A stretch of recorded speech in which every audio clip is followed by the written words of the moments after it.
আর ফাটান লাগবে না ভাইয়া। আসসালামু আলাইকুম রহমতুল্লাহ। এটা হচ্ছে মিচুবিশি পাজেরো, আপনারা দেখতে পাচ্ছেন। এটা হচ্ছে গিয়ার অয়েল এর চেম্বারের ভিতরে যে ফিল্টারটা থাকে সেটা আমরা এগুলো খুললাম।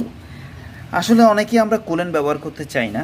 দেখেন, কুলেন্ট ব্যবহার না করলে ইঞ্জিনের ভিতরে কি অবস্থা পড়ে, কি পরিমাণ আয়রন জমে থাকে, সেটাই আসলে আপনাদের সাথে শেয়ার করার জন্য আজকের এই ভিডিওটা।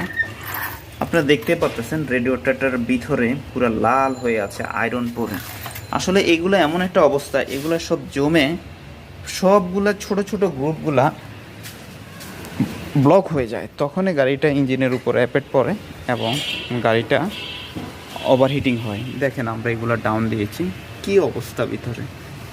আমরা রেডিয়েটর খুলেছি, সব খুলতেছি, এই অবস্থা। তো আমরা এই সিস্টেমগুলো নিয়ে অ্যাভেলেবেল কাজ করে থাকি।